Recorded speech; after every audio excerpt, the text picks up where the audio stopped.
Twitch, you're usually the first one working. And that one's good. On YouTube? Hey, YouTube. Okay, cool. Hey, YouTube. Oh. Nope, not YouTube. Fucking hell. Hey, you guys.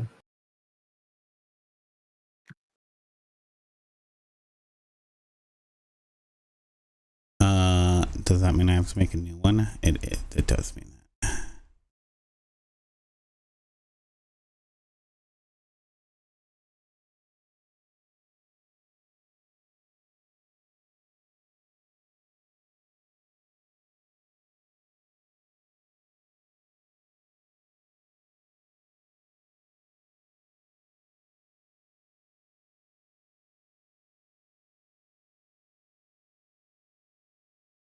Okay, now we work.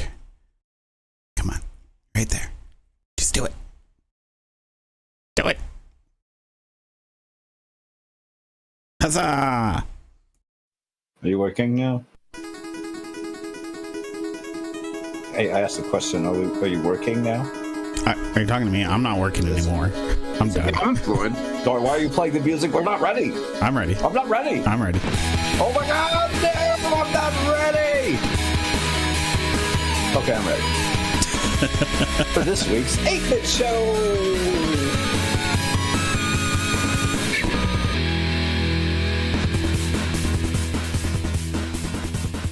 And that's it. We're done. Let's get the fuck out of here. Good show. All right, that was it. That was a good show, guys. Everybody, thanks for joining. Mm-hmm. All right, it took a while, but we got there.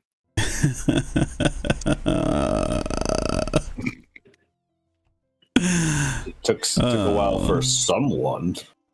I don't know what you're talking about. Right. Who are you talking about? I'll be ready at 12. Hey, listen, I was up until 5 o'clock dealing with the whole network fucking dying. Yeah, firewall just, I don't know, it just lost all of its fucking settings and it was like, hey, guess what? Like, I'm not gonna work anymore. And You weren't up till 5 because of zombies? fuck no. Okay. Yeah, okay. I was extremely annoyed. I was the most frustrated I've been in a while. Sounds like it. Yeah, it was great. But yeah, I survived for the most part. So yeah, I'm Frankie1029. Those lovely voices you're hearing are Two Littles 505 and Coffee and Corn Dogs. And Hey, that's me. we're here to talk to you about video game stuff and nerdy news and all the other fun things. Yeah? Is that what we do here? Typically. Oh, okay. Typically. But yeah. Yeah. So I went off about how annoyed I was last night. How are you guys doing? I'm good. I'm good. No real annoyances on my end. That's good. Besides you taking forever. Just Ooh, yeah. I'm gonna fight you. Just kidding. Just kid, dirty man. Just kid, dirty boy. Yeah, no, it was good. Nothing really too surprising. I mean, we got like 2 weeks. We were gone last week, Yeah. so Yep, yeah, nothing really crazy. No, not too crazy. No Kings was pretty big here in our state. That was pretty good. Yeah, how did that go? Did you guys go? Or I had to work. oh yeah, I that's went and then left because it's way too many people, and my anxiety went a little high. That's fair. Yeah, sound like it's a lot of people there. So nope. Yeah. I mean, it was good to see Yeah. like that many people, Mhm, Stuff. mhm. but I couldn't do it. Yeah, yeah.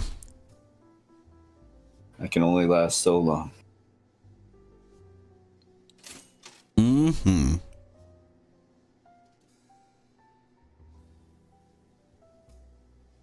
Well, shall we get into the news?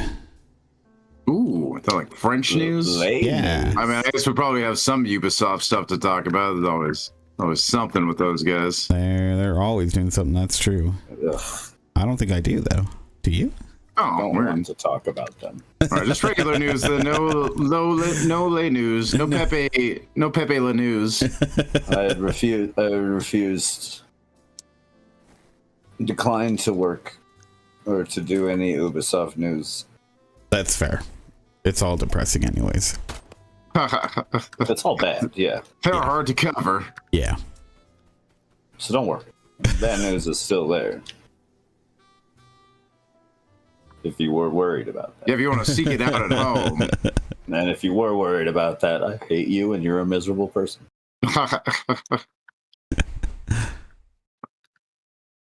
Yeah, there's news. Yeah. Did you bring news? I have 2 articles. There's a few Oh, wow. of them that I saw that you already had. So. Okay, well, yeah, I mean, I gathered stuff for like 2 weeks of things that happened. Yeah, no. And I only looked at the last week. I wasn't going to do the full 2 weeks. Yeah, we got... Because that's not news anymore, Christian. Like, what does news mean? What even is news? Yeah. You know? The gospel Things going on according in- to... the world, right? It's, yeah. That's what at least I thought it meant. Usually. I guess I could be wrong. Yeah, let's see. We've got we can choose a category. We've got some good old games stuff and game preservation. We Do got it. Do it. big old conversations on AI. CS, Counter-Strike 2 stuff, and just fun things, really. Yeah, yeah. Approach. How do we want to approach it first?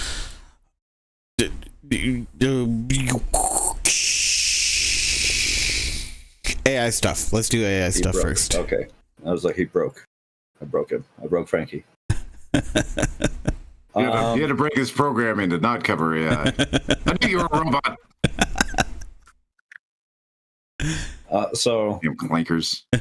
well, I guess AI been taken off lately. Been talked about, and a whole lot of like CEOs and tech guys have just been like really trying us to get to want to like it. Mm-hmm. Recently had Take-Two CEO. What's his fuck name? Strauss Zelnick, Some name. who spoke about the current state of AI technologies in game development. What? Yeah, and he How's says, that going? Well, he says it will lead to more jobs and not kill them. Hmm. Of course, That's nice to hear. his reasoning behind I this thought I was going to kill also jobs. Yeah, doesn't- that's no, I this understand. is a two-faced argument because like one of them will definitely kill jobs. But to boil down his point is that like in the long run other jobs will come out of it, and because the GDP will increase, employment will increase because of this. And he points to Yeah, because that's what historically happens. well, okay, yeah. So, in a little panel, I guess he did with some fellow CEOs, a fellow panelist, Bob Pittman, who's the CEO of iHeartMedia.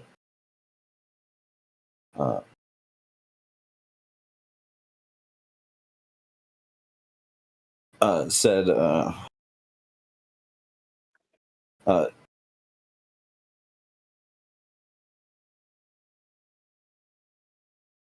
yeah, this was a response to a question from Bob Pittman to Strauss Zelnick about the world of generative AI. And he said it will not reduce employment. Technology always increases productivity, in which it increases, or which in turn increases the GDP, which in turn increases employment. And in 1865, 65% of the U.S. workforce was involved with agriculture. Today, we produce food for America and the rest of the world, and 2% of the workforce is involved with agriculture. I defy you to find anyone who recently said to you, "Oh, it's horrible, I can't get a job as a farmer." And employment is way up. AI is a great thing. It's a great thing for every industry. And will it create a genius? No.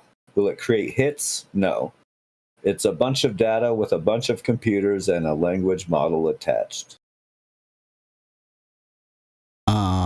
Well, I mean, first off, farmers, they have had employment issues for a while now. I don't know how much also, you can. That's also like, but he's talking about like 1% of it in farming. Agriculture is a lot more than farming, and there's a lot more jobs in agriculture than just farming. And which he's completely ignoring, because it's definitely more than 2%. Here's the thing, though. Like, you're right. It's totally it's such a stupid statement, because if it makes things more efficient, then that should, by nature, mean that there would be less jobs, because there will be. I mean, okay.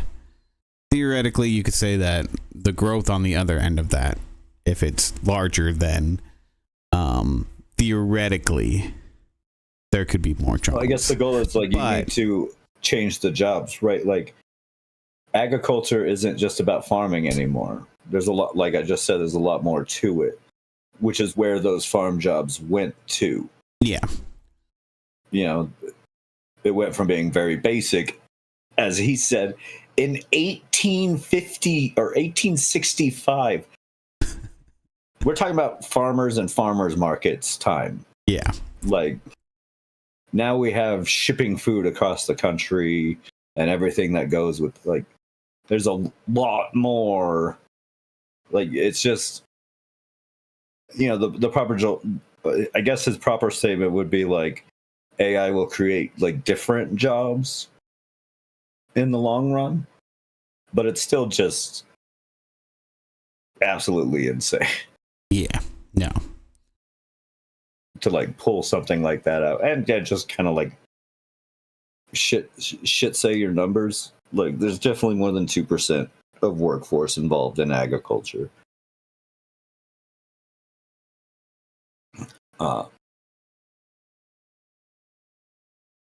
Yeah, weird. And we're talking about percentages of, like, was there that many different types of jobs? Do we have as many job types in 1865 as we do nowadays? It predates like phone, TV, all the jobs that shit created. So of course, like, the percentage drops. Like 2% is still quite a lot compared to like it's just a lying of percentage, using like percentages to like misconstrue information, right? Yeah. Well, yeah. Thanks, Take-Two. Yeah. I don't know if great. I don't know if you got to see this.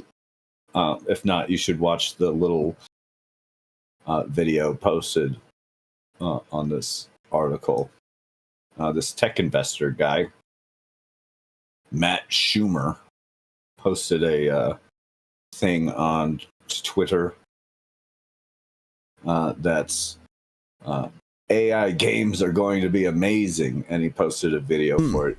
It's a pretty short video. If you have a chance, Frank, you should watch it, because it's holy cow. unless you like React watch. I think Tech Guy's standards for what's a cool thing is. Wait, where's the video on the article? Hold on. Just trying to pull that up. I think I sent it up. Oh, yeah, it's like the second to last article. Yeah. See the article. I'm just. Oh, here we go. And then there's the X post. I thought it was the video directly embedded in there. So. Oh no. All games are going to be amazing. Yeah, are they? It is just AI slop thrown in front of your face for seemingly no good reason.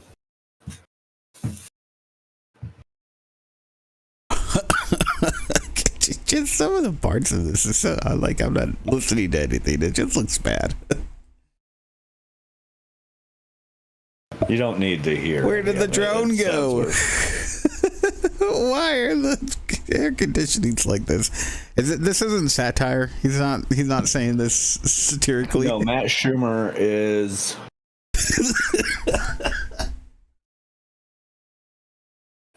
This is the worst AI video I've seen in a while. Yeah. No, Matt Schumer is a CEO tech guy. So this is honest. This is genuine.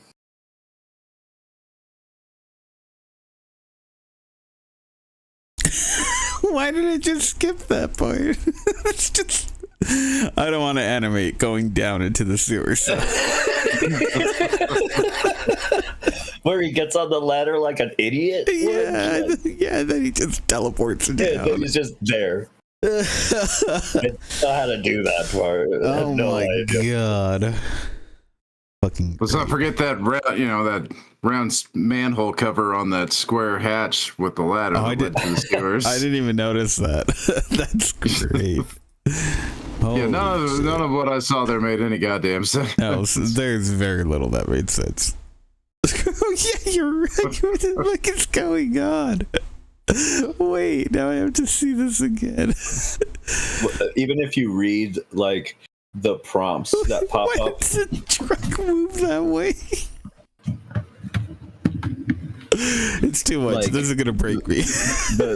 The end game prompts that popped up, like when he looks at the weird AC unit that's like 2 units, all weirdly stuck. Like if you look at like the words that they are pure gibberish. Are they? They don't even match control schemes. One of them says push the C button, and then there's like an A and an X, and then one of them is just a symbol. So, like I don't know. So what's the point of this video that this guy released? And what is he saying here? Yeah, so there was obviously he got massively ridiculed. As he should. After posting this. That's so ridiculous. If you get the chance, we post our show notes and stuff. Read some of the comments from the original video. The replies to it were pretty funny. Now, obviously, he's like an idiot. Yeah, so Matt Schumer is the CEO of HyperWrite, which is a company offering cutting-edge AI tools. Is this a demo of his tool? No, I don't think so. God, I hope. The names of his tools, he has AI tools labeled Team Member Praise Generator, AI Sympathy Message Generator. Oh, I feel bad for this guy now. Made by HyperWrite for heartfelt cards. This dude's been taken in by the AI hype so bad. He wants to do something cool and fun and good with it, and he got sold on shit. Well, and it now just he's trying seems to to push just that point to like a lack of where their wall is. Nothing in that seemed cool. The gunfire was awful. It didn't even look like they were firing at anything. Nothing about that. At one point, his good. MP5 turns into a shotgun shell. I didn't even fires a shotgun round at one point. There's so much going on in that. That's bad. It's so frame bad. by frame, you could do a review. This article from PC Gamer basically breaks it down into like a written description of everything that happens, and it's hilarious. Oh my god. Anyways, obviously he got a lot of contempt. And Wait, which way is uptown? Is it up or is it to the right? There's so many things. Anyways, Schubert did do a follow-up and said that people missed the point of his demonstration. Oh. He said, no, they're not finished products. They're glimpses of what's coming. Is this a AAA game today? Of course not. Will AI-powered games be incredible in 5 years? Definitely. That was his response to it. And no, if you're going to put AI in a position where it's doing the creative parts, it's never, ever going to work. Nor is it ever going to progress into something. It can't create its own art. It can only steal. It can only take what it has. Have you guys seen that new AI chat game that's like kind of making the rounds lately? Where it's like some girl is crash landed and has like mysteriously contacted you, I guess through your computer? I don't fucking know. It's so weird. You guys seen that at all? No. Well, I've seen some gameplay of it. Never heard of such a thing. And it's just like it actually seems kind of cool, but the developers clearly like locked away a lot of the game. Like you can't just start spewing whatever you want right at it. And I think some of that was obviously for like, all right, let's keep this within the bounds of what we want, without things getting too fucking crazy. But I think a lot of it's also there to like, you got to put it on rails, because it's just like these chatbots, they break and you can get them to say weird gibberish shit, you know? Yeah. And yeah, and so you insanely fast. Yeah, and so because of that, it feels like while part of the aspects are pretty cool with the way you can chat to it and whatnot, and the way it, you know, it just responds to you, it just felt so limited because it's trying to like. Well, we've all had that like idea, that. right? That's been like in fantasy movies and stuff, where you can have like a like fairly genuine AI companion or something. You know? Yeah. Have a conversation with a computer or whatever, and that's been like fed through us through sci-fi stuff so much that like, of course, like there's a whole subset of people out there who like really want that like idea. Oh yeah. But I think it also just shows that AI is nowhere near capable, especially at the moment, of creating like genuine human reaction and like emotion and creativity. Yeah. Oh yeah, no. It can't do any of that. No. And I think videos like this also point out to how much Elon is a liar. How he says he wants to, by the end of next year, going to be putting out an AI game. If this is at all what they're working with currently, we got nothing to worry about as far as AI games taking over anything. I'll tell you that. This is the most dreaded, awful thing. Like at one point it becomes, this video is just all over the place.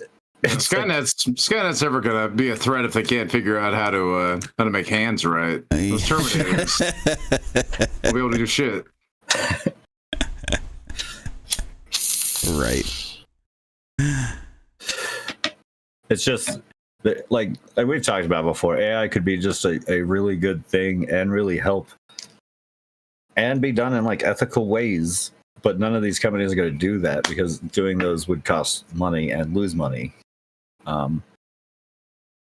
But they keep trying to use it to replace all these like creative jobs when AI could be so much better at honestly replacing the CEOs and management jobs. Yeah. And not the creative end. Yeah, no. It's a mess. So It's called. we gotta watch this. We gotta watch this AI bubble keep growing. Yep. It's called Whispers from the Star. For anybody who's interested, Code Miko has a really good video on it. So.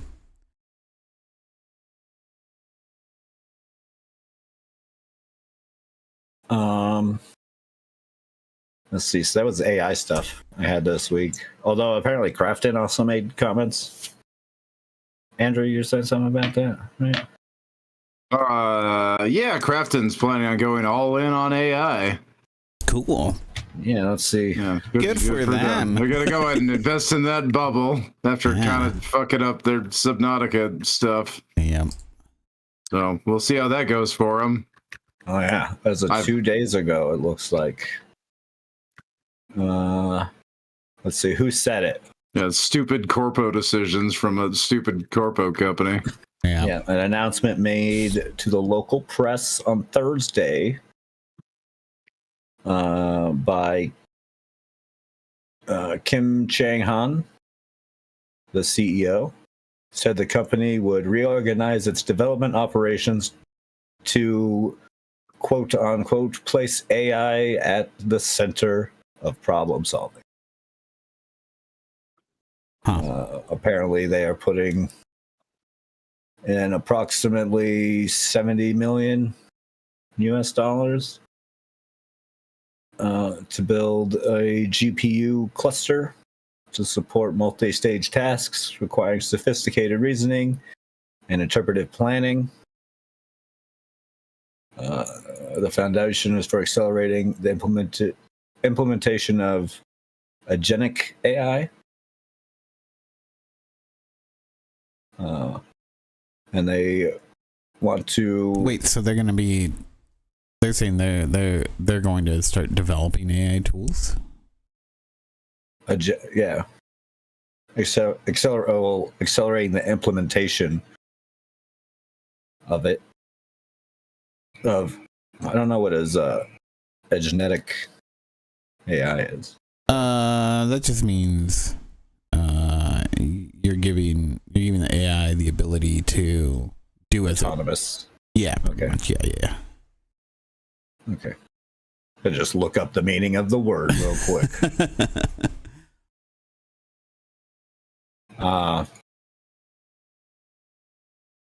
Interesting. So yeah, it looks like they might actually be trying to use AI in the roles that I was just like talking about, really. Well, they might be developing tools for other game companies. See, they plan to invest another 20 billion or 20 million annually. God, this webpage really sucks. I just keep getting a NOS pop up every like 5 seconds. Do you want the PC Gamer article? Yeah, so the company is also restructuring its HR system and organizational operations around AI. And the statement continues, starting today, Crafton will automate work centered on AI and fully implemented AI-centered management system where members are focused on creativity or creative activities and complex problem solving. So like I said, they're doing like what I was just kind of talking about of AI, where like they're using it for the management side and letting everyone else do the complicated and creative aspects that really do need a human hand. So at least like from what I'm reading here, they seem to be trying to implement it better than most. They don't want to use generative AI. According to the latest State of Games industry survey, nearly 50% of developers say that generative AI tools are being used at their workplaces, and 84% of them are concerned about the use.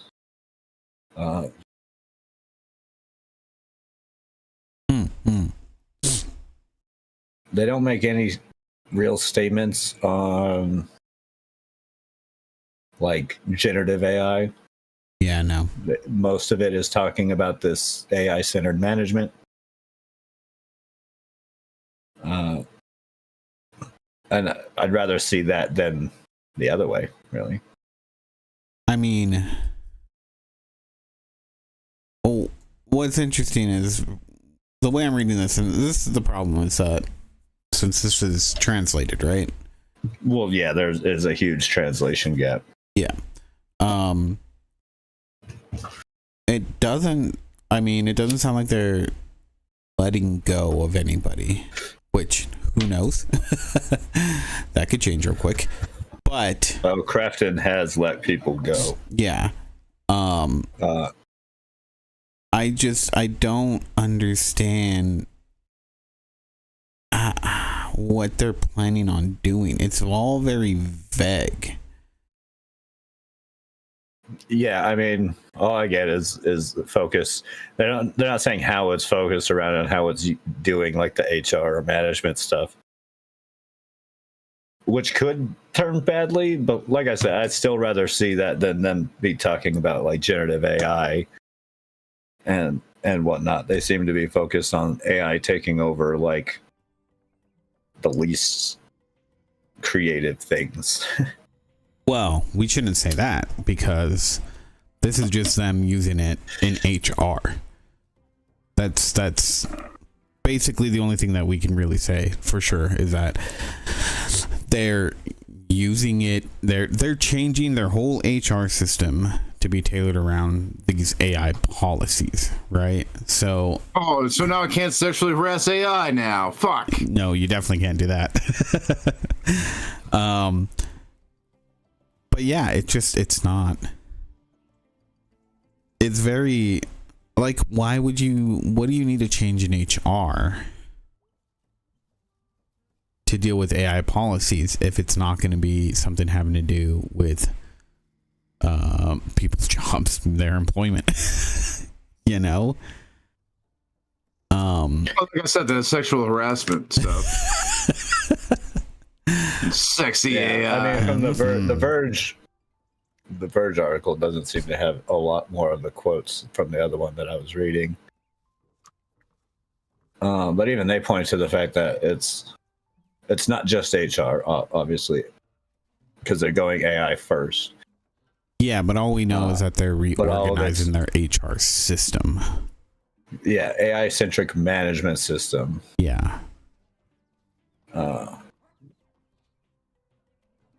Krafton will pursue AI workflow automation, AI R&D, and in-game AI service enhancements. I don't know what that would be.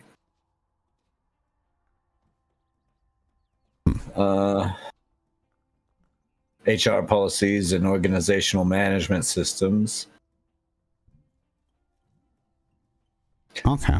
Well, if there's other more there, then yeah, it sounds like they're just gonna let AI take over the whole company. So good job. Like I said, it looks like they'll be just because like they do specify in there that like the more complicated systems would be handled by human beings. Yeah. So I imagine it'll eventually be the stuff that they don't need all the way to the point where a human needs to look at it, right? Oh yeah, no. There'll always be somebody who's gonna be looking at whatever. But we also know how annoying that is by calling like places like Comcast where you can't get a hold of anybody. Yeah. And talk to like a human being until you've been on the phone for 2 hours with them. Yeah. I don't know. We'll see. There's a lot of AI going around. They're really filling that bubble up. Mm-hmm.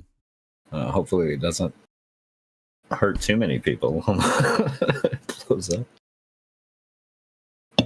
up.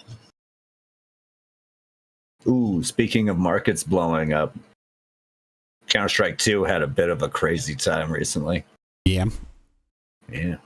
What happened? Yeah, they released a new patch that changes how you can gain skins in Counter-Strike 2. And that market's like real crazy. As they use like actual money and stuff to purchase. Got lost. Yep. Yeah. skins for that can be purchased with like real money via the Steam market and third-party markets and stuff, including into crypto. So a lot of that market's kind of been inflated. There's a whole lot of inflation and stuff like that. So the reports about how much it has like blown out the market. Anyways, what they've done is they changed the way you can get knives and gloves, which were apparently like super rare and super difficult to get, and like really high dollar items. These are like the items that we read about occasionally that go for like $500,000 of like real world money. Well, they changed the game where players can now trade in 5 covert items into some knives and gloves.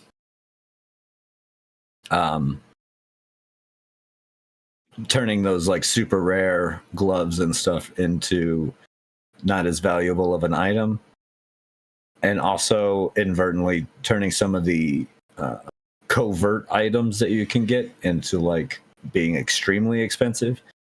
Anyways, they just kind of like flipped their own market on their head. Bloomberg reported that the market fell 1.7 billion overnight when this happened. Damn. Of course, that's like all of that is an estimate. A lot of that is in crypto stuff and third party. So assigning like a full on total was kind of hard. Yeah.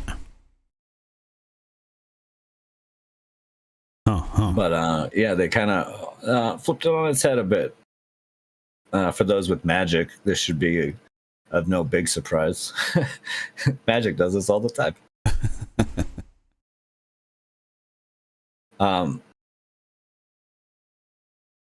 A lot of people, this has also kind of split the community, because a lot of people who just kind of like, you know, like the game and like to play the game and aren't there for the market itself, seem to really like the change. As it's, you know, providing them a bigger chance to get those rare items. Yeah. Which I approve of.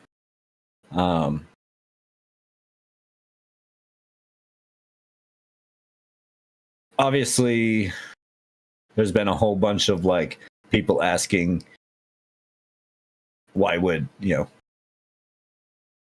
know, Valve do this and stuff, which has come with a whole bunch of speculation, including that they like were hurting for money. Which I find I don't think a ridiculous idea. Yeah, no, they're not hurting for money. Yeah, no, they're like one of the most profitable places or businesses out there because they have such a small staff. Yeah, like, yeah, they're fine. They're fine on money. I think it's because mostly I think it's because they look at like what people want and stuff like that. But they're concerned about their players. Valve's not going to be concerned with a market that they don't really get any profit or anything off of. That whole skin market, especially with the inclusion of third-party sites, Valve doesn't see any of that profit. They're just taking a look at like habits of their players and the things that they're saying. And I think that's why this split it so much. You have those people who like just, you know, are there to play the game legitly, and they're loving this idea because it gives them a chance to get some of this rare stuff. Well, that's why I think these markets are just kind of bad news all around. They create really crappy shit that happens. People get scammed, like all this other stuff. Like, I honestly wish all of that aspect would just go away from all these games. Like people who build like their like livelihood on it. Yeah, that doesn't happen too much here in the States, but that's like a big thing in like the Asian markets. Like South Korea has basically done that with like a ton of games. Yep. They have whole businesses related to it. Oh yeah, no. Well, and that's given rise to like other things too that have come out of those businesses growing. I mean, that's. I mean, you can. I don't know if it is, but I've seen people relate that to like this is how you get such a proliferation of the people who will go in and throw competitive games. Because that market grew so quickly, this other market was able to come and rise. It's like, ugh. So, yeah, it's rough. Yeah, very rough. But it is interesting because it's like microeconomics, like, right? Like it's a subset of. It shows what happens. Like I was saying, Magic does this all the time. They'll release like a rare card and a new set or something like that. Anytime they reprint something of high value, it plummets on the market. Yeah. Mm-hmm. And like this will level off, and like the market will be fine. Yeah. In the long run, this isn't like killing that market off in any real way. Yeah. It's just changing some facts. It's just the craziness of how it happens, and it's kind of how you can see like what happens in world economics and even in like the world trade. Yep. This isn't any different. It's just on a little bit smaller of a scale. Well, a lot smaller of a scale. Same concepts. Yeah. Yeah. Let's see. I've got other stuff too. So you got 2 articles? Yeah. What are your 2 articles? You didn't post them, so I have no idea. Oh shoot, you're right. Sorry. Again, just caught up with everything. Well, the smaller one that I got. Well, we can save our fun ones for last, since we already started the bigger stuff. Well, so Microsoft has reportedly pushed Xbox Studios to deliver a 30% profit margin. And that's why we are seeing all of these changes that are coming about. So it's not even like, oh yeah, you're doing great. It's like, no, you need to do a lot better. Even though you're being extremely successful, you need to give. We're gotta go up 30 exactly. You got to give 30% of the profit margin. Numbers always got to rise. Which I don't know where that's in line with other companies, but I mean, for tech companies, profit margins can be pretty thin. So I imagine 30% is fucking huge. So yeah, so that's why even though they're doing great, they're letting go of people. It's all because they have to hit something that the parent company, who hasn't been so great with understanding what is good about Xbox. Well, we've talked about that like exact thing before. Yeah. With like Microsoft is the parent company, and however much we want to think it's a good idea that they buy it, we gotta understand that the Xbox division is like one of their smaller money-making divisions. Mm-hmm. That market's huge, yes, but we're talking about Microsoft. Yeah. Small fries when it comes to. They do a lot more than make video games, yeah. Yeah. Yeah, well, with like government contracts and all. And going, balls deep on AI like everybody else is. Gotta get in on that bubble. Yeah, and they're investing an absolute fuck ton of money into that. Yep. So this actually, I guess, was originally reported from Bloomberg. Jason Schreier.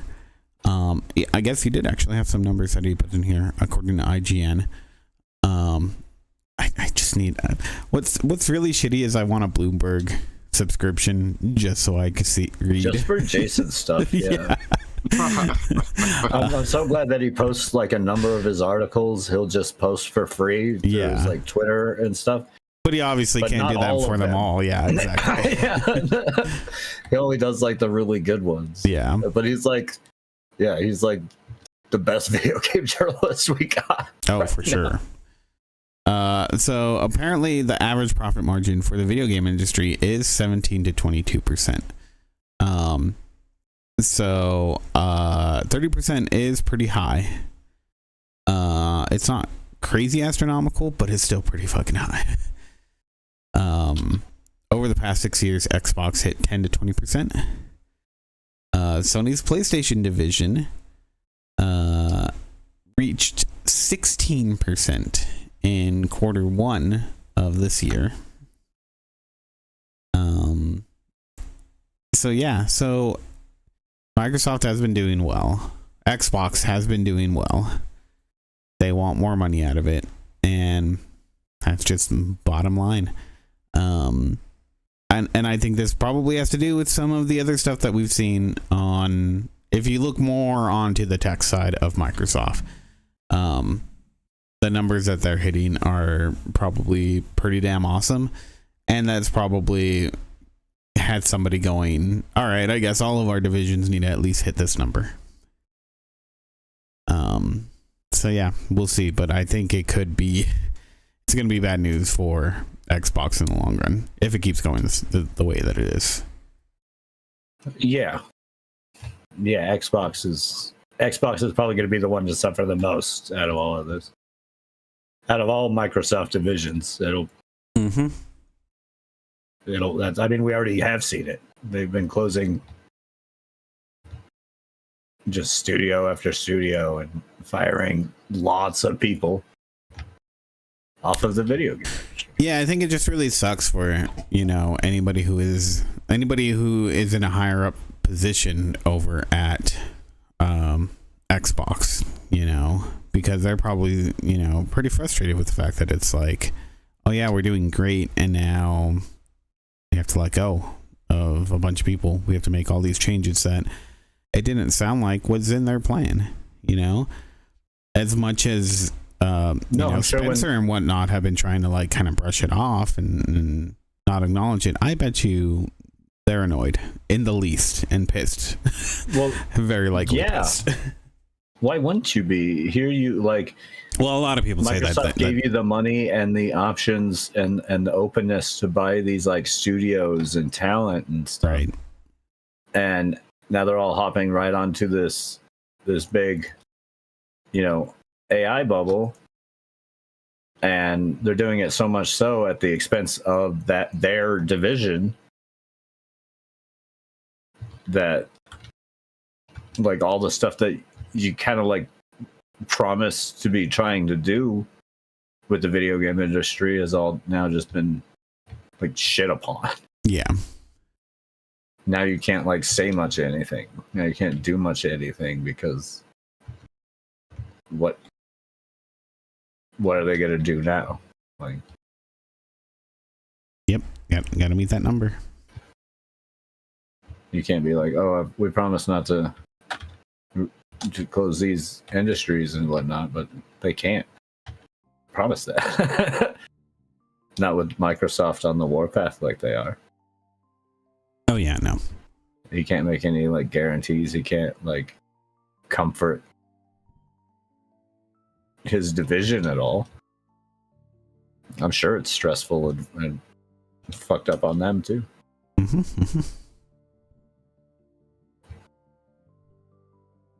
But yeah, that's really it for that one.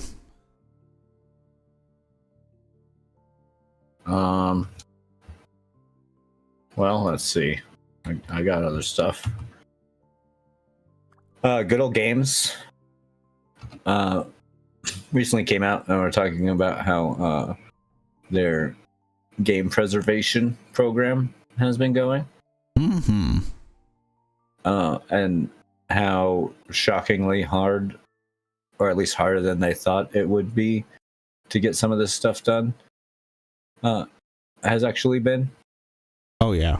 Apparently, in thanks to DRM in general and some rather elusive creators, and also CEOs and bigwigs not understanding. Like Capcom.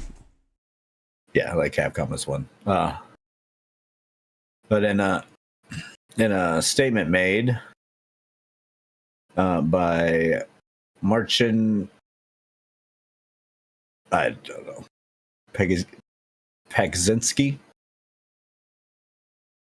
Yeah, That's it. that looks right. The development manager for Good Old Games, senior business development manager, said, "To be perfectly honest, it's harder than we thought it would be. We found out is that the games and how they work is deteriorated way faster than we thought. And we're not talking only about games not launching. We're talking about the more subtle things as well, like games not supporting modern controls, or the games not supporting ultra widescreen or modern resolutions, or even a simple thing like being able to minimize the game. Yeah, can't do that for a lot of games. Which is an essential feature today. Modern gamers expect to be able to minimize the game and then bring it up without issue." Looking at you, Deadly Premonition.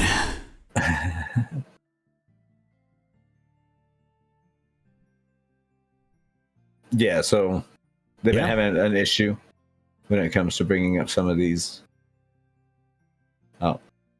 games. A lot of it with like DRM stuff, like old ancient DRM tech that was used as being a lot harder to remove, as it often likes to like brick. Yep. The like programs and stuff. Yep.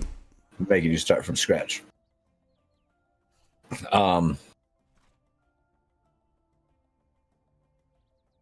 Also, I guess in conversations related to this, Capcom execs were bewildered that people might want to play Resident Evil, like the old Resident Evil games. Yeah.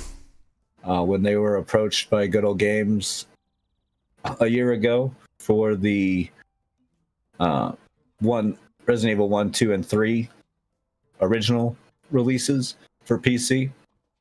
Apparently, they had to really convince them. And Capcom was like, according to Marcin, Capcom was like, "Well, we have all those remakes. It's already the superior experience for those games." Of course, talking about the HD, Resident Evil HD, the new remake for 2 and 3. So they didn't really see a value in trying to bring back those vanilla versions. Oh, these people. Can't they just learn from Nintendo? Doesn't matter if you remake it, you still sell the old one for maximum money. Yeah. You digitize it and sell it on a little catalog for full fucking price. And you'd be the only option to do that. Legitimately, at least. Yeah. Because we will attack anyone doing it illegitimately.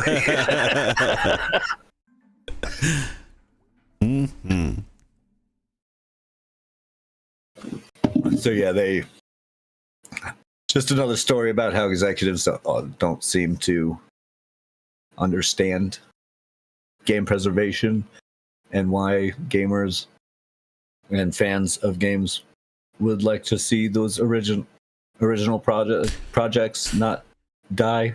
Yeah, I kind of understand that, but I also am like, well, you clearly do understand the nostalgia though, because it's like you're putting all these yeah, exactly, you're putting all this nostalgia stuff into these remakes, and it's like, yeah, I mean, the market might not be huge, but it's there. You could have just stopped with the market isn't huge. Yeah. Yeah, you just lost everybody. I mean, and profitability is only part of the reason. Like, trying to make them profitable again is hardly Good Old Games like end goal. Right? Yeah, that's the thing, right? Like that's what Good Old Games takes on, is that they're willing to shell out the effort to put them in these games in a position where, yeah, they're not going to make a shit ton of money, but they're going to be out there. They're going to be something that people can enjoy. Yeah, they're going to be preserved. If someone buys it from us, they have that game and have. And it should be able to work for them. Yeah. Of course, some games are going to be more difficult. Good Old Games does a great job of connecting you with mods and stuff that get some of their older titles working. And they also do a good job of trying to patch some of those older stuff up to work. Yep. So, Good Old Games is on like the forefront of actual game preservation when it comes to like bigger stage. Oh yeah, for sure. I think they're trying to build a museum. They're just not telling anybody about it. Anyways, go Good Old Games. A company that I rather like. Have liked for a long time. They're doing good work, yeah. Speaking about game preservation a little bit. Frankie, do you remember Dementia? I do. The game for the DS? Yep. Good stuff. That was a fun game. That was a really fun little first-person horror game, right? Well, it's finally being released for the PC. Yeah. In a sense of game preservation as well. Little remastered PC support. Will support 4K resolution. Also comes with a variety of retro display options. And if you wanted to add CRT scan lines, a whole bunch of stuff. Anyways, that comes out here tomorrow. That will release tomorrow. Oh, really? Yeah, because this week is from. I'm so mad right now. Games. Too much release this week for me. Too many things. I'll talk about it during my week, but too many things. I'm interested to see, because I feel like the constraints of the DS is one of the things that made that game good. So I do want to pick this up because I want to see, all right, is it going to translate over? So I'm kind of excited about this, only as I have currently on Steam. I'm pretty sure I have it, right? Huh. ¿Cómo? What? I thought I had the second one. I remember you saying that you played that one. Oh, there it is. Yeah, see, I have Dementium 2 HD for the Steam, and that's pretty well. I mean, it functions just like a retro shooter, really. So I'd like to be able to have the full collection. Yeah. You know? For sure. So that excites me a bit. I got something else AI related I'd forgotten about. Oh, you left it behind. A little bit, yeah. Although this one is about a mod community and open source.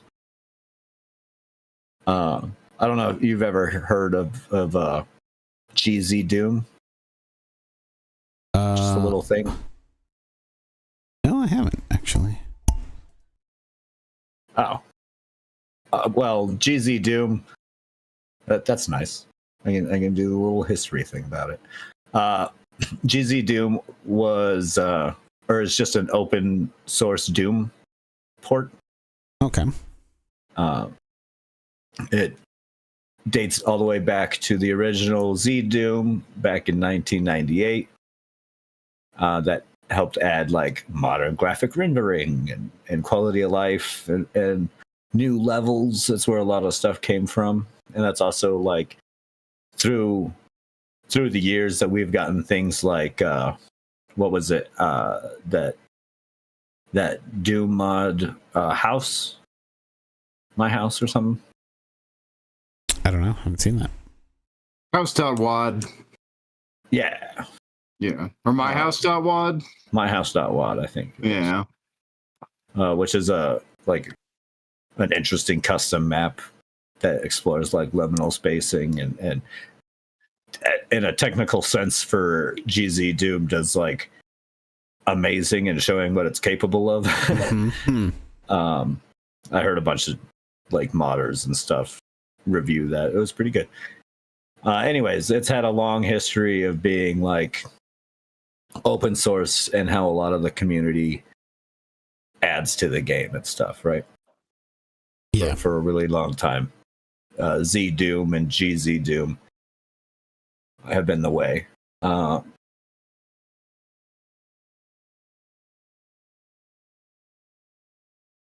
apparently, that community is now fracturing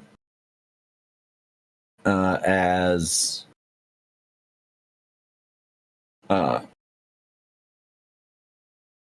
one of the big people on there.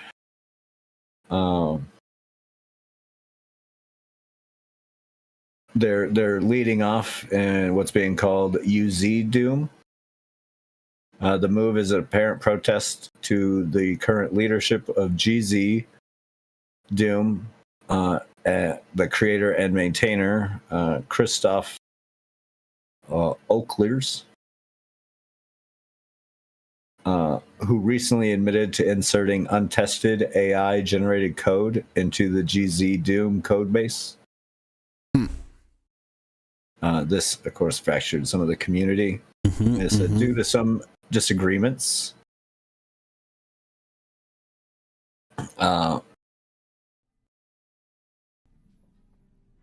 developer Nash Mohandes wrote in a Doom World forum. He said, due to some recent disagreements, some tolerated for close to over 2 decades, with how collaboration should work, we've decided the best course of action was to fork the project. I don't want to see GZ Doom legacy die, as do most of us here. Hence why I think the best thing to do is continue development through a fork while introducing different development model that highly favors transparent collaboration between multiple people. I guess this is since the GZ guy uploaded all that AI code without having told anybody beforehand and just went and did it without asking the community. Mm-hmm. Which is pretty fucked up when you're doing community modding type stuff. I mean, so and then to add untested code, not only to add AI generated code, but not even to test that code before you add it to the code base, I think is an absurd. It really depends on things. I don't know. I'd have to see that for myself, because there's some things where it's like, okay, you could throw that in. It depends on what it is. However, it's when it comes to developers themselves and AI, this sort of argument it's extremely interesting. Because the differencing of opinions by developers themselves when it comes to stealing code, it's absolutely crazy. It's all over the place. Because the big thing that's been around, and it's been an issue for people for a long time, is that all the code is stolen anyways. You know, there's when you're learning how to program stuff, a lot of the code that you're going to end up using, you're not going to actually write yourself. It's just how it is. That's it helps to learn that way, to see something that's working and whatnot. And you know, this is before the time of AI and whatnot. I think it is important. So people have different opinions on it. No. But what I'm saying here is that it's just really interesting that these sort of things they're going to boil up more and more, because I think the people who are upset, you know, because usually there's a policy there that's like, yeah, you can use it, just, you know, credit me, you know, and when that's not even happening and there's not that communication, that's when people are going to legitimately and justifiably be upset by quote unquote code stealing. So I can break down the situation a bit.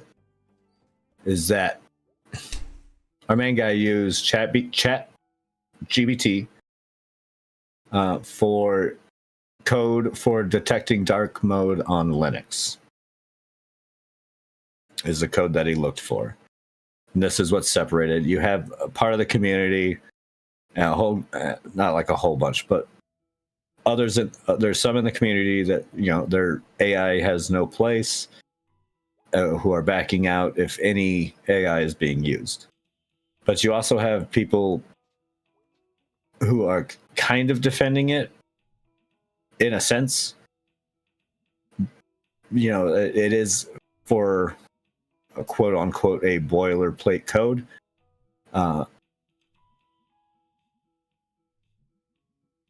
Who wrote this? AI. No, that's just Al. Oh, okay. Yeah.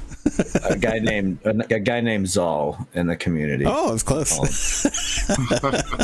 He did defend the use of generative AI generative snippets for boilerplate code.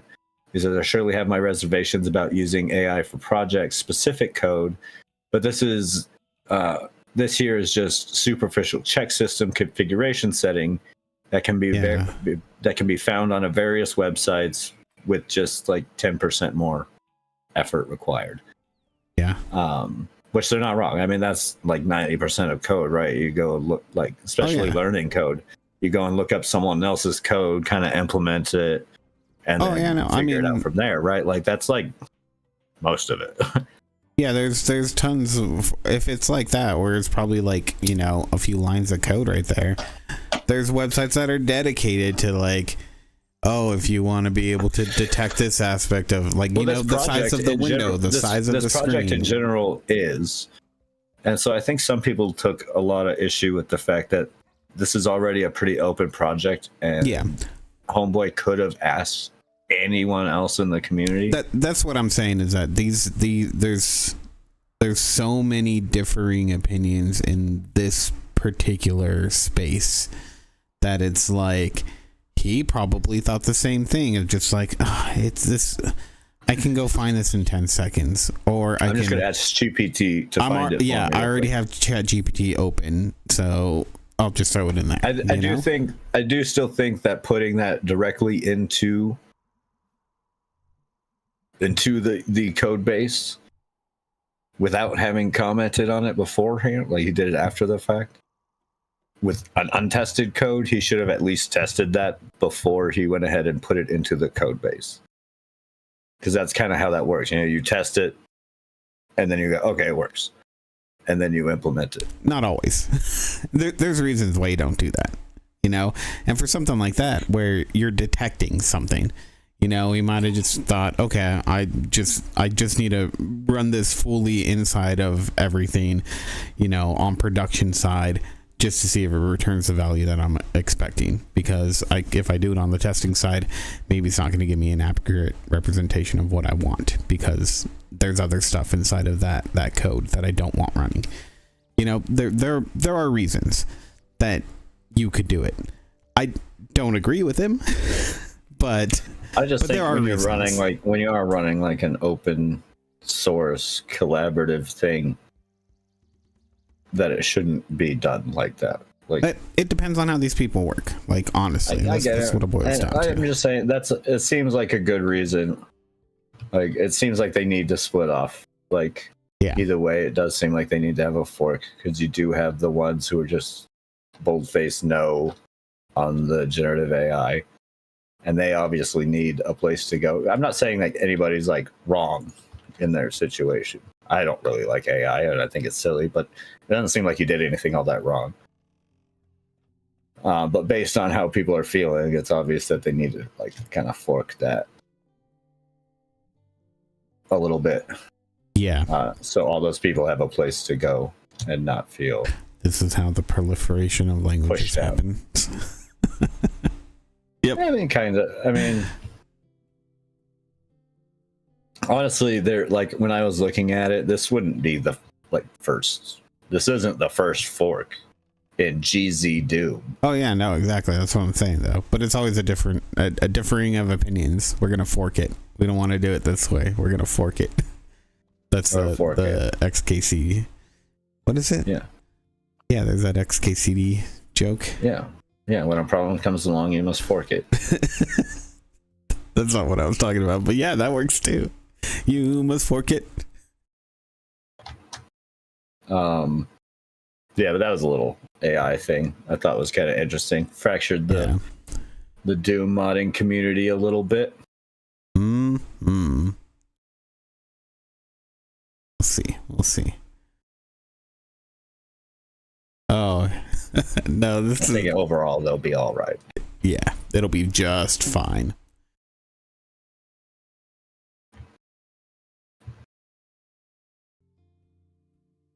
What else you got? Well, the last one is the whole stuff with Emeru and TwitchCon.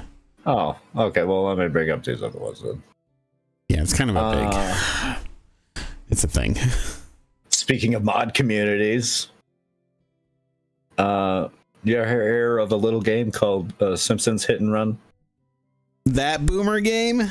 That boomer game. Yeah, I like that. Came out for the PS2, GameCube, and Xbox.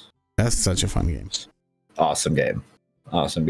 But anyways, some mod team got together and made Futurama Hit and Run. Nice. Using Simpsons Hit and Run. And the little trailer for it that was announced on Twitter, which is part of the thing you can actually play, not part of the page. Is really, they look like they've done a great job.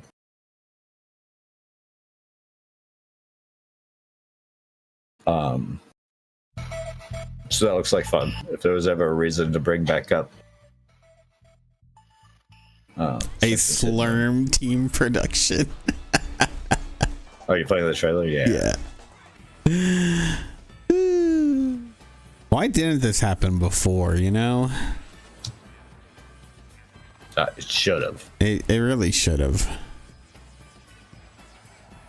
This looks pretty good, I gotta say. Yeah, it looks pretty great. God, man. Yeah, that would. Yeah, that would have been good stuff. I'd play that. You must own a copy of Simpsons Hit and Run PC Edition to play this mod. You don't say. That's cool.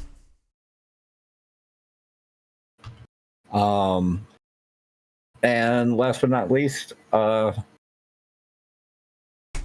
Games, who make a whole bunch of CRPGs on the computer.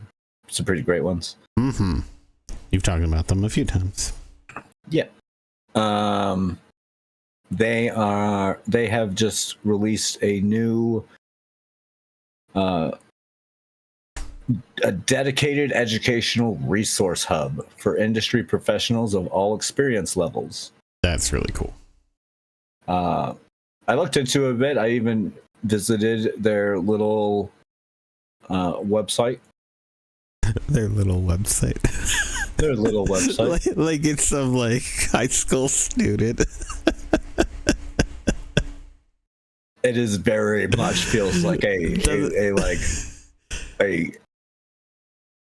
site that you would use for school. Good. And just about everything about it. It is definitely for all levels. You can put like, beginning all the way up, but it's really just a collection of like different stuff to help you along. That's cool. A catalog of books recommended by professionals and people in the industry.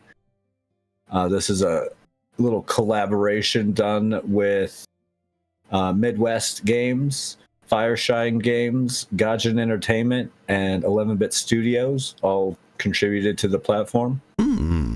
Owlcat's inviting any other companies interested in contributing resources to get in touch. But yeah, it's just a collection of like books, YouTube channels, and or just videos, blogs, different courses to take. That's cool. Platform specific stuff, advices from lawyers, a whole bunch of stuff. And you can look at like the different things for them. It's just, there's a lot there. And it's cool that Owlcat Games and those other ones have all come together to create that. Right. Yeah, that's cool stuff. I'm all about it. If you want to learn more, you can go to Game Dev Learning Drop. I'm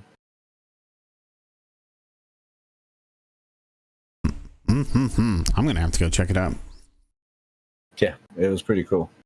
Pretty cool little resource. But you were saying something about Twitch sucking? Oh god. Okay. So for those who don't know, last week was TwitchCon. Last weekend. And a lot of people, a lot of the big names for Twitch streamers, they opted not to go. Yeah, there's a lot of people who just yeah, because there was a lot of security concerns that they had, because they've had issues in the past and they didn't want to deal with it. They're like, no. And so there were a handful of people, bigger names. The biggest one that was going, in my opinion, was Emaru. And yeah, she would have been one of the, since people had backed out, she was one of the biggest ones, like, still going. Yeah, exactly. As far as I know, she I mean, like, just straight reach popularity wise, I think she was the biggest one that was there. And I mean, it sounded like she kind of reluctantly wanted to do it in the first place. Some of the videos that I saw of her beforehand, because I don't like really watch her a whole lot. Like, she can be entertaining, but like, I don't know, I'm not like a huge fan of hers.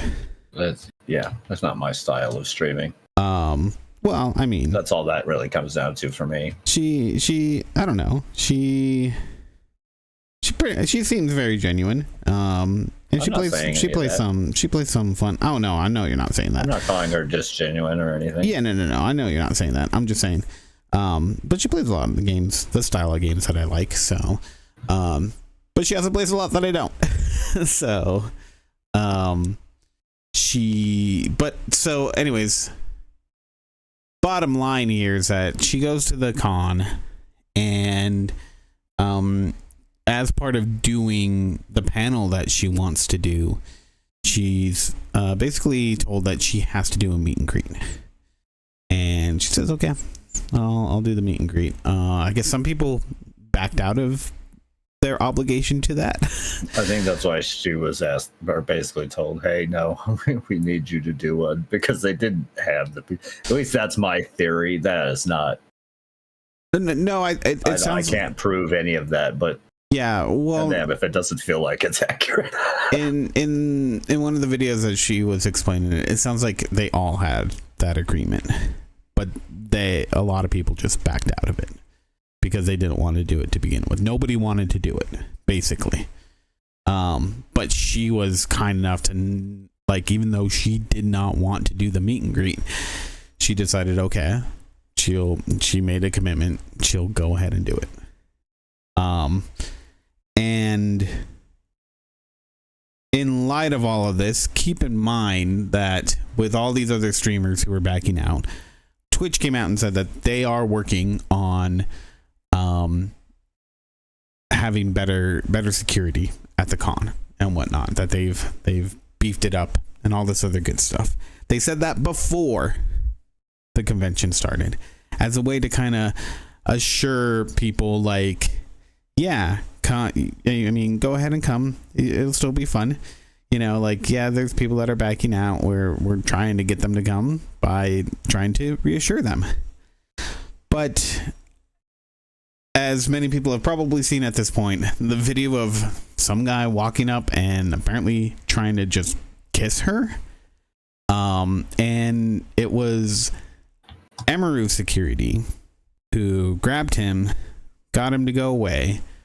Her manager pulls her to the back, and allegedly it took 2 hours before anybody from Twitch contacted her or her team. Keep in mind, there was security apparently nearby, but they didn't do anything. Not even after apparently they were told about it, they didn't come over and check anything out at all. Fuck. Yeah. Cool. And then on top of that, what makes this extra egregious is that in the years past, apparently Emiru had one of her preferred security guys. He's been banned from Twitch for when somebody tried to assault Emiru like this, and apparently because he grabbed him, restrained him. Yeah, that was considered breaking their terms, and now he's banned from every Twitch con. Although, from what I read, we're not entirely sure if that's the con's. It's not. She has explained that it is not it's the convention, not the venue. Is that what you're gonna say? Yeah, we weren't sure if it was the last thing I read. We weren't sure if it was the venue's rule or the con's rule that prevented or that got her last bodyguard kicked out. Yeah, no, she explained it. It's the con itself. It's not the venue. So, like, okay. Because what happened is the next year when they went to a different location, that's when they told her, like, he can't come. Don't get me wrong. I'm not disbelieving her.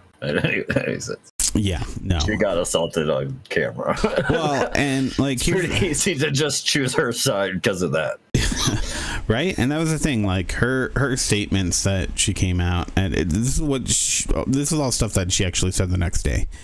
I haven't found too much of an extra breakdown afterwards, but you know, she felt obligated to say something and explain things that were going on. And like, I'm really happy that she did, and she's explaining all these details, all the stuff that's happening, that she's seen personally, and whatnot. But it sucks that she feels obligated to, because this just shouldn't happen in the first place, right? And secondly, it's like, you know, she was saying she was really lucky that somebody was there that filmed it, because, you know, like at first she was like, oh, okay, like it's getting out of hand, it's getting crazy, but then she realized that, you know, the person who put it up, like it would have been so much harder to explain and deal with the whole thing if there wasn't that video evidence right there. And how much that guy was actually able to record as well, and show that, you know, the the dude that assaulted her just walked off without anybody like immediately going up to him, you know. But Twitch's response has been super shitty. They basically, once that post, that video went viral, then they released a statement, which pissed off Emaru even more, because she was like, why the fuck didn't you guys say anything beforehand? Why aren't you guys doing anything? It's clearly only because somebody got video of this.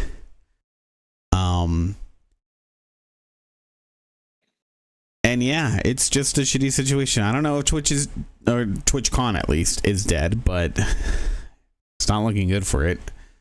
And the Twitch CEO Dan Clancy, he's come out and apologized. He said that we failed both in allowing it to occur and in our response following. Because, you know, like the day after, he put out a little video too, or maybe it was the day of interview. And I mean, I get it didn't sound like he knew all the facts at that point, and so he was trying to tiptoe around it, right? Yeah, on the 24th,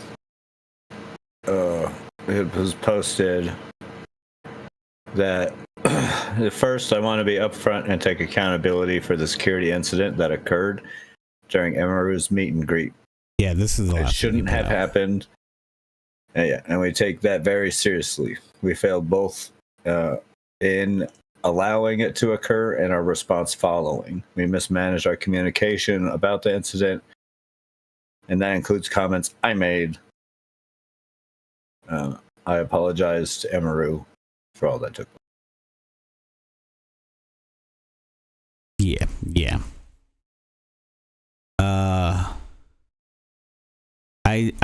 I just don't know. And there's been I've seen a lot of questions from the community, from a lot of Twitch community, where people are like, does like Twitch is being overrun by IRL streamers? So is Twitch even a thing for gamers anymore? So I don't know. The problem here is that you had somebody who was willing to give the benefit of the doubt I think to this organization. I think one of the bigger issues too comes from you have so many big names straight drop going to TwitchCon because of security, cited for security. Yep. And instead of making sure you had the best and top security you could possibly have at an event, to be like, hey, look, we took all that you said and did something about it. No, that's not what we got. Instead, we got this situation. Yeah. That, like, again, not only should never happen, it should have doubly never happened. Yeah, exactly. I mean, with all of their promises and everything, with like you said, everyone saying, "Hey, this is what the issue to here." Fucking bumble up, but everyone's message to you. Again, here's what I think is the icing on that fucking cake. When you have somebody who's saying, "I'm gonna do it," because you know, obviously they're reassuring us. We'll see. I'm gonna go do it. Oh, they have this agreement. It's a really shitty agreement, but I'll play by their rules, you know, because they're doing it in good faith, right? And then for them, I mean, for somebody to be trying to follow Twitch's rules, guidelines, everything to the T, and then to not be given, I mean, again, arguably the top streamer there not getting that sort of attention is mind-boggling. I don't understand myself either, man. Yeah, because I mean, yeah, you can always expect that, you know, the top guest is going to get a lot more attention than the bottom guest, right? So what the fuck is happening to those people? And that's something that Emiru had pointed out a crap ton as well. I think it's just absurd to be told by so many people that, hey, we're not coming to your convention because you refuse to make it safe. And then to not only prove them right, it should have been your fucking life's goal to prove them wrong. Right. And that's why I'm wondering, you make how much fucking money? Dan Carey, right? That's his name? Yeah. I think so, yeah. Yeah. Dan Clancy. He makes something like that. I don't fucking remember anymore. Yeah, Dan Clancy. Dan Clancy. He makes an ungodly amount of money off of these streamers and shit. The least you could have done was spend a fraction of that money to make sure that your place was safe. And honestly, it's like there's other things that I've seen of it too, where some of these people were forced to have security, and somebody, there was one streamer that's like, I don't want security, and I guess they had to like fight against them, and it's like, I understand, like they probably wanted to push that because of the incident, but the bottom line here is you're not listening to the goddamn people who give you that money, in the end. I know a lot of events who won't let you attend unless you do have a security. Well, that's the thing. That's what she was saying. And she was like, I would use my own security, but I don't want just some random guy that I don't know, watching my every move. Yeah. So yeah, like, I don't know. They did horribly. Yeah. No, they shit the bed for real. Yeah. And I don't know. And what should have been just like a slam dunk for them too. Yeah, right. Like fucking for real. You could have thrown you had less people showing up. You could have just made it the safest place to be. But no. Instead you spent no money on making sure that happened. Yeah, and now Emiru isn't going to go, and I doubt anybody else is going to go. And now no one's going to. Nobody at the top is going to.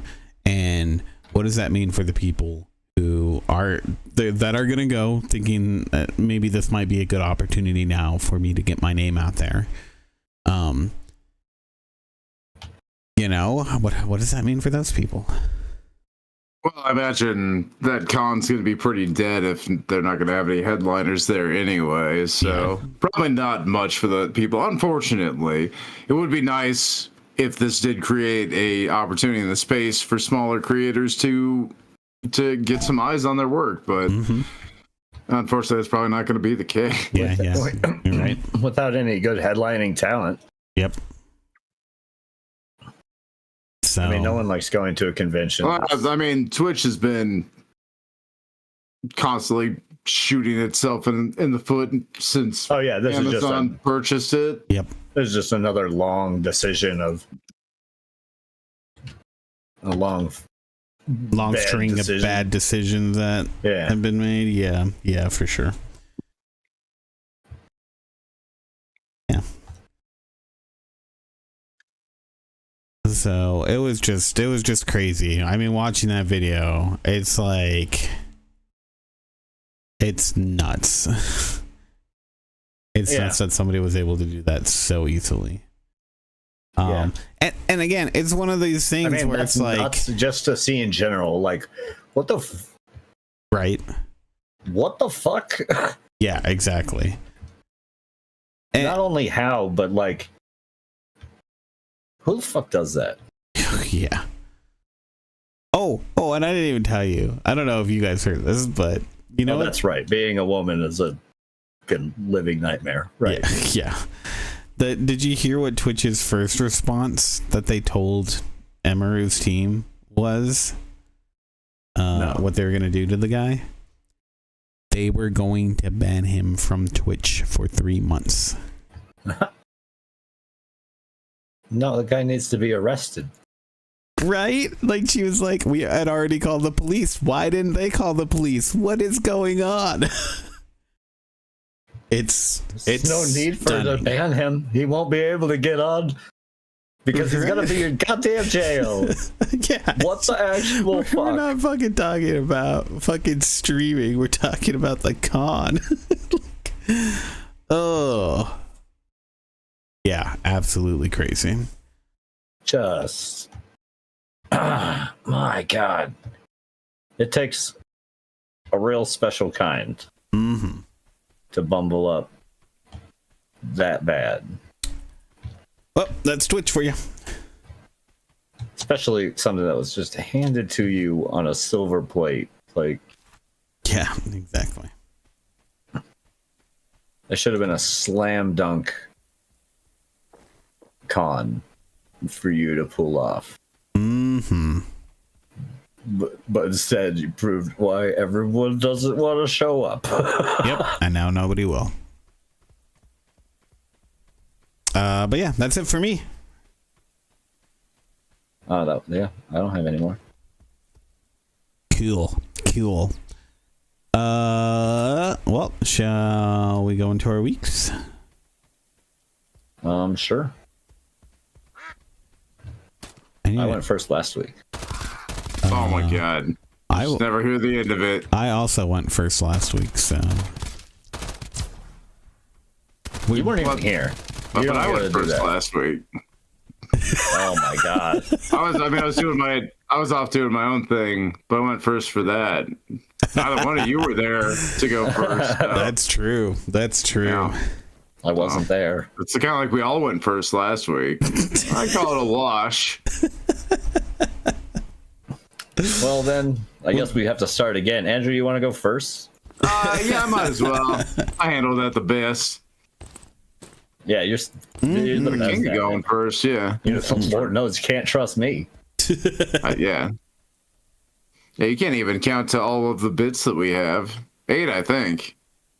What? I know 0 and 1. Okay, there's no such thing as 2. God damn you guys. I've been playing some games this week a little bit. There've been some cool games that I've been checking out. So we got a little I'm playing Ball Pit. It's pretty cool. Came out on the Game Pass. Pretty exciting little roguelike. It looks like a fun one. It's been pretty well received on like Steam and stuff. Mm-hmm. But unlock different characters. Very, like Vampire Survivor kind of thing. Yeah. A big thing in it that really made me be like, oh, Christian would like this game, especially. It was weapon evolutions. You can actually. Really, a lot of roguelikes don't have that anymore. They don't have the like weapon evolutions like Vampire Survivor does. But this one does do that. And it also gives you like half-ass evolutions where you can just put your weapons together. Even if they don't turn into a better weapon, you could just mash the two effects together. If you don't happen to have the right weapons that actually mash into each other. Yeah. Yeah, pretty fun. Pretty fun roguelike. I recommend it. And then just a shitload of video games came out this week and are coming out later this week for playing. Pretty busy. Right. Fucking many games. It's like too many all at once. I don't have time. I just don't have time. I don't have time to play all of these games. There's not enough time in like the world in general. Yeah. Right. Yeah. I mean, it's a good problem to have. Right. Like, It is. I'm not like super upset that oh no, it's just so many video games for you to play. It sucks. Yeah, I ain't mad at it, but it's just kind of like, I mean, when is too many? It's when is enough?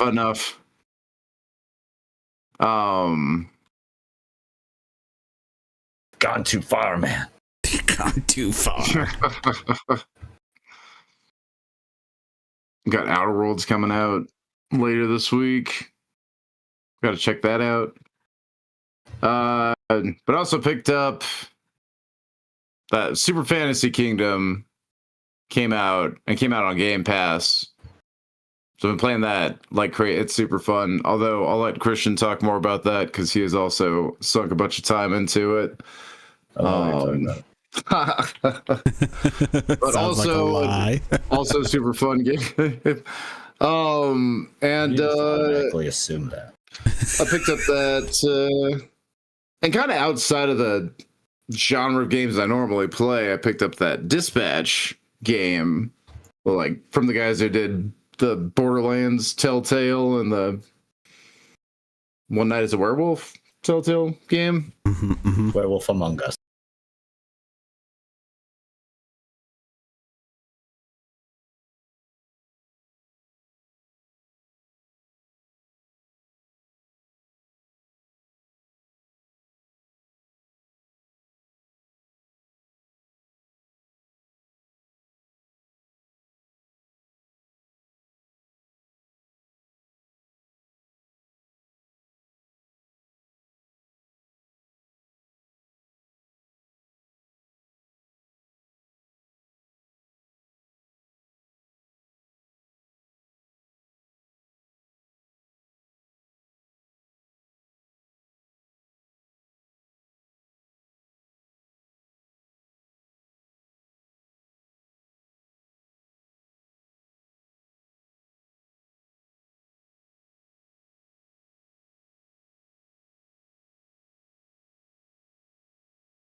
Yeah, I think trying to give yourself deadlines is a good thing. I just think that too many people like put too much pressure on that deadline. Yeah. It's one thing to put it there and really try and meet that expectation and goal. It's another to like not have a life and let things happen. Oh yeah. No, for and sure. accept that. Oh well, fuck, I'm a little late on it, especially when it's a task that doesn't matter like that. There's something to be said about corporations doing that, and that's terrible on its own. But you doing it to yourself is just as bad. Well, when you put too much pressure on yourself to reach those goals. I don't know. Like I work better under pressure, so. Well, yeah, that's why I said there's like a benefit to adding those, but also don't let it stress you too much. Oh yeah, no. Especially to yourself. Then you're just being silly. Don't stress yourself. Don't be a silly Billy. You gotta relax. Mm-hmm. And just do it. Mm-hmm. When you want to get through it. Yep. Yeah, that's it for me. Not a whole lot right now. No shows? No, we're not. I'm Alien? not done with Alien. I fell asleep during the last episode, and then we rewatched it. You gonna sleep through that? I was so tired. Like, I guess it was also it was kind of a slower episode. Like, there wasn't a whole lot going on. It was a lot of talking, and then just before it like started to get interesting is when I fell asleep. Not interesting, exciting. I mean, I'm getting mad at you, but that's as someone who fell asleep during like Rogue One. Are you gonna fall asleep during Rogue One? What's wrong with you guys? I hear there's a lot of people that don't like Rogue One. Stay awake during movies. No, I love Rogue One. Don't get me wrong. I was just super. It was just one of those situations. We went and saw it when it was super late. Yeah. And I should have never went and saw a movie. It was like after work and everything. It's like, okay, story. Typical. I should have never really. Ow, bitch ass motherfucker. Oh god. Oh god. Ah.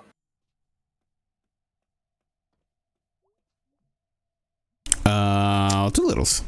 Guess it's your turn. Well. Tell us more about these bitch ass motherfuckers you're dealing with. Right. I have also gotten new games this weekend.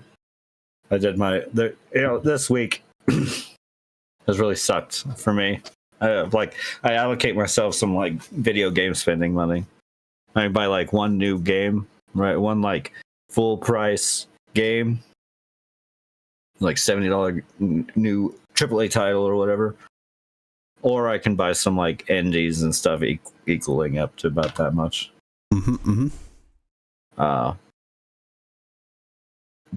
But this has been like a really hard time because like everything has come out. Everything. Everything.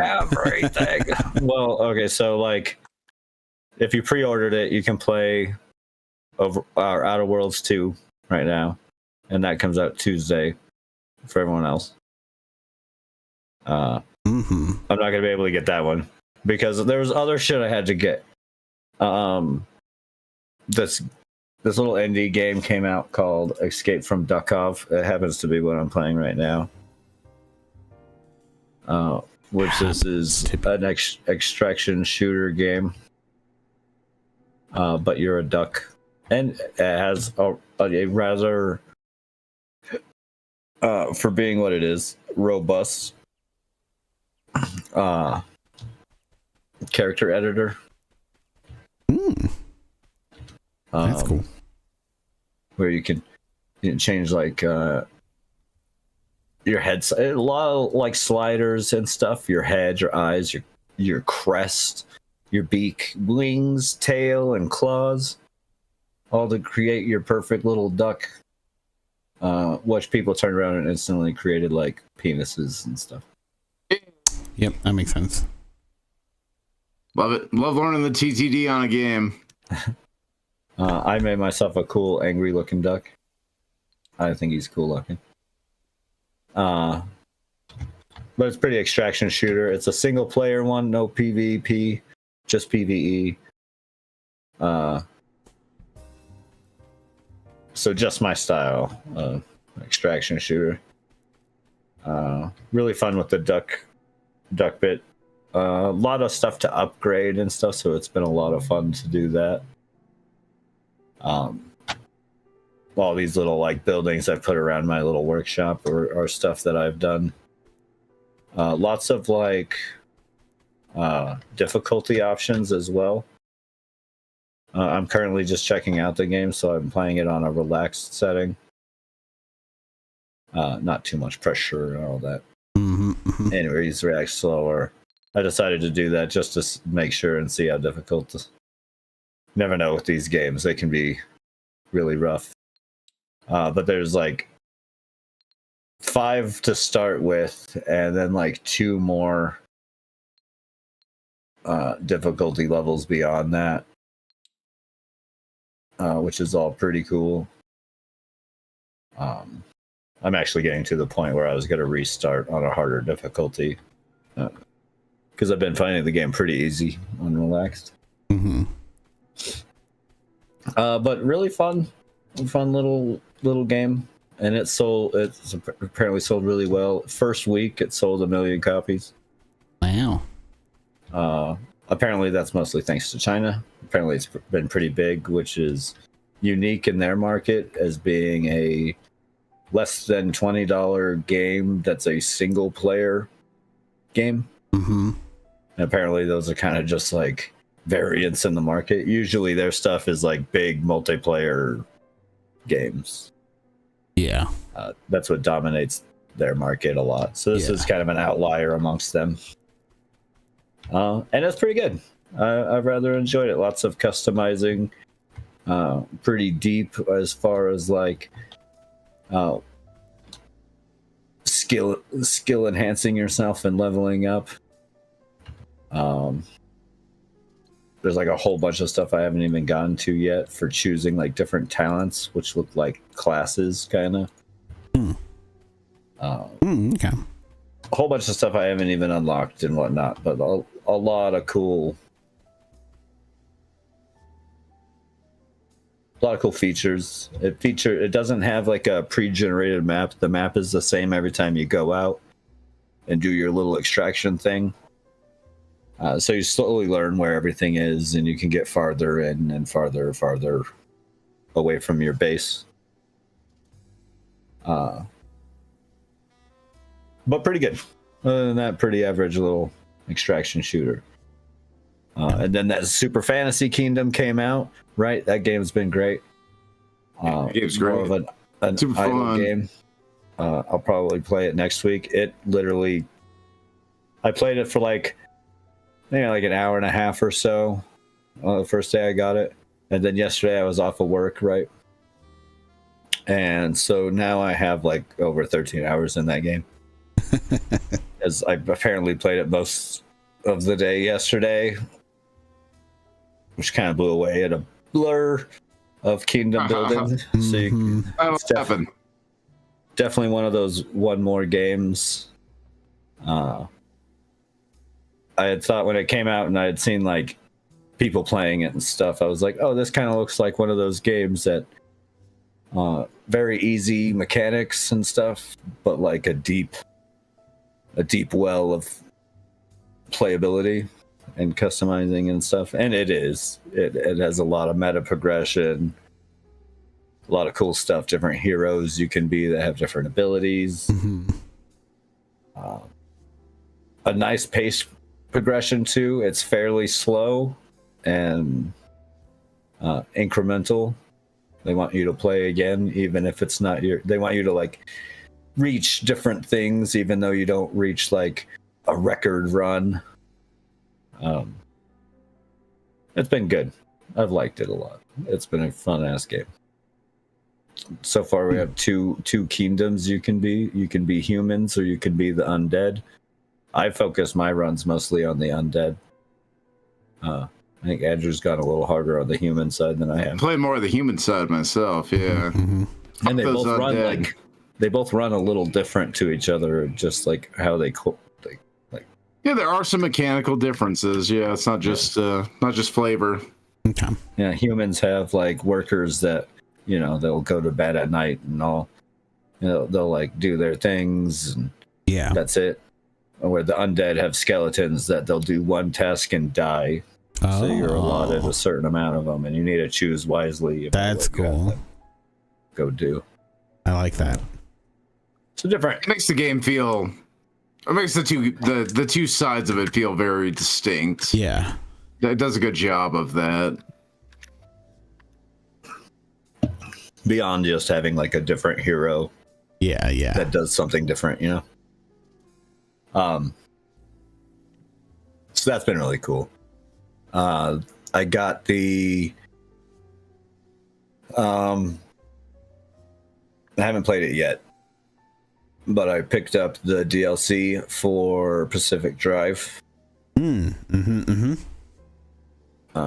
That's right. They come out yesterday. The spookier one, yeah. That came out just the other day.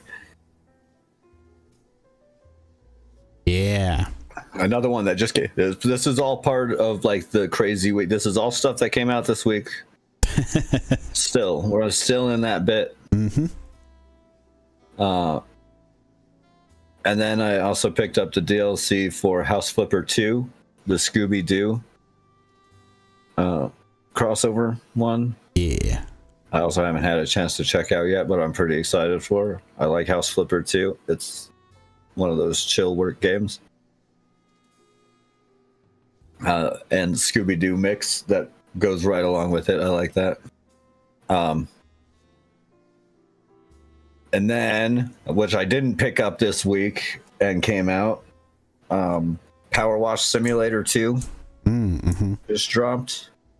And you know me, I've played it on the stream multiple times. I do love me some Power Wash Simulator. This one you can play with friends, so someone get it and play with me. Oh, that's right, huh?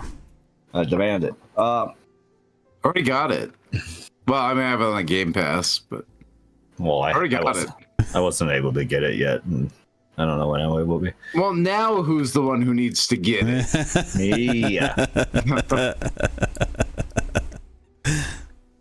On top of that, No Man's Sky released another update, another big Yeah. update, and Expedition.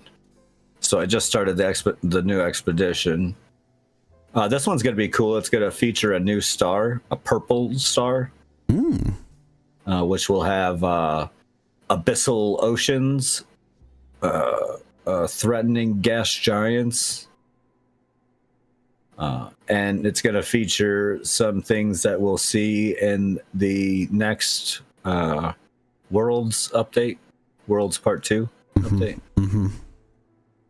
So it features some early viewings of stuff in there. You get shipwrecks too, right? And yeah, Other you're gonna be doing like ship breaking, where you have to find other Corvette ships and break off the pieces. Nice.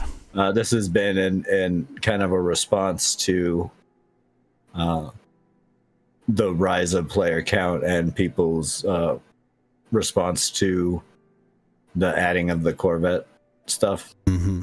People have liked that, so they're wanting to feed into that. This one adding more parts and stuff. Another timed expedition, so get out there. You explorers. Yeah.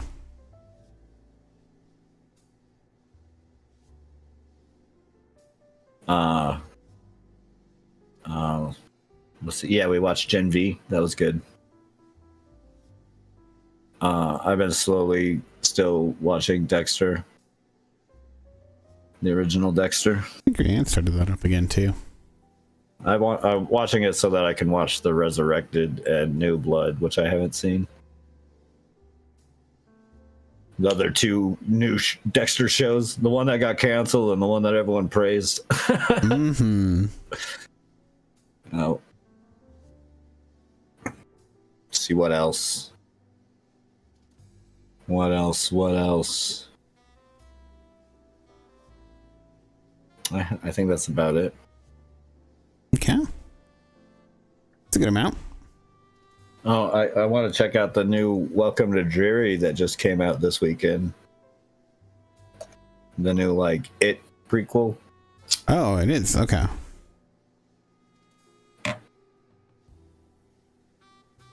It just came out. I do want to check that out. Yeah. Interesting.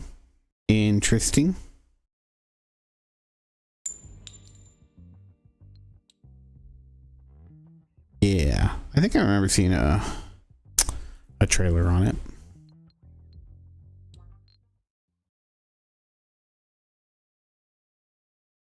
Well, Yeah.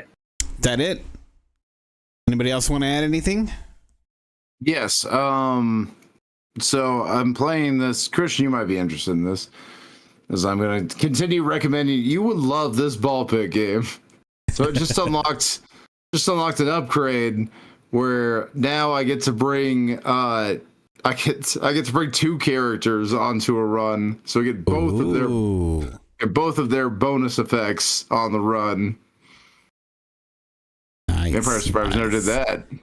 I get to evolve my characters. I like that the button was whoa and cool.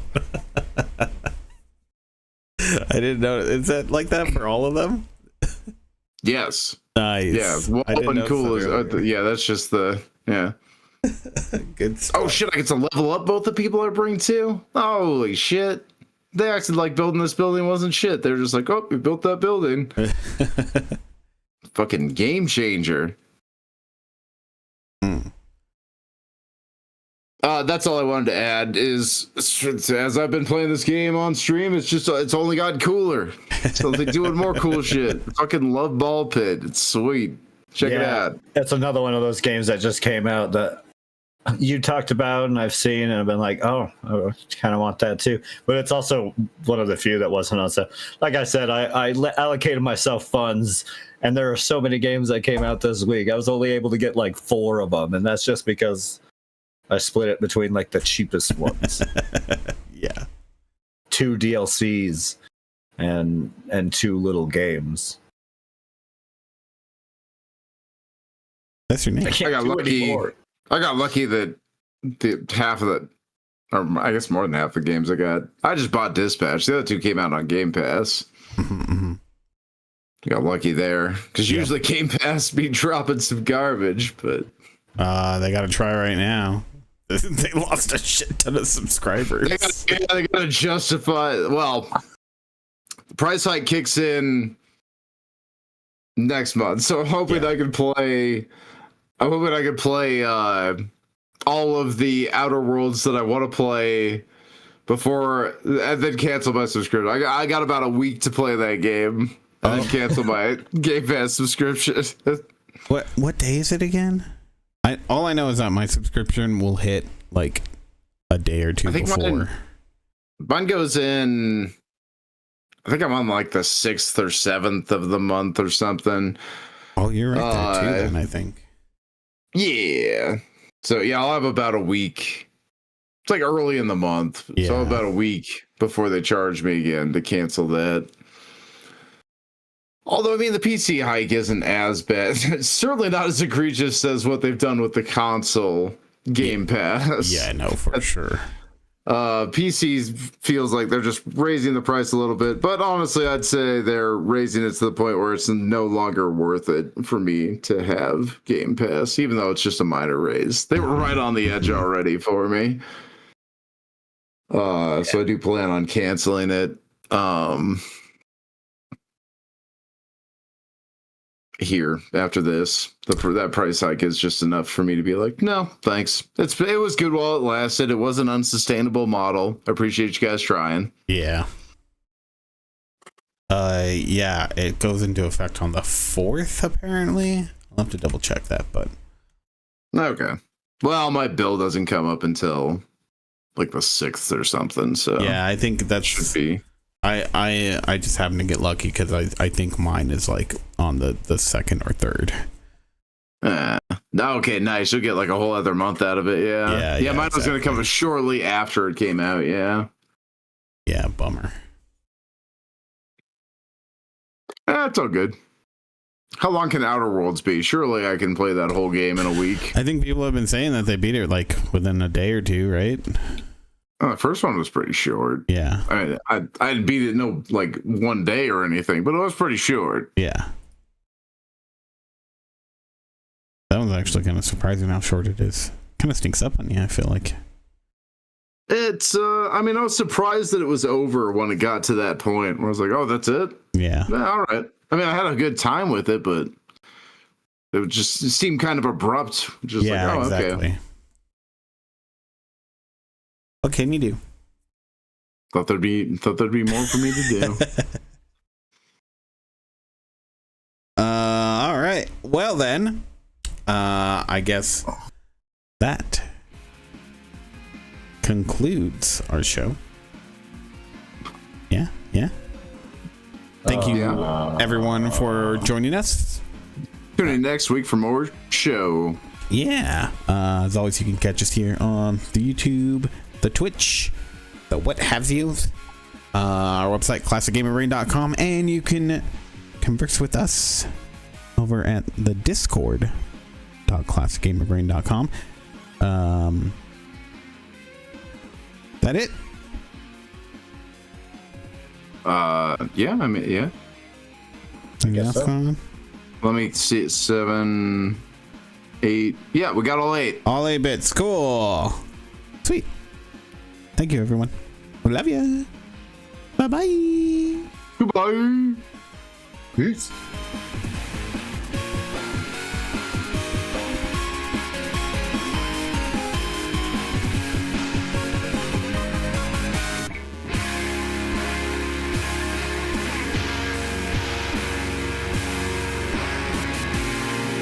Oh man, this whole like overall town building thing you do in this game too, Christian. You fucking love Ball Pit. Yeah, I'm sure I would. Game is like right up your alley.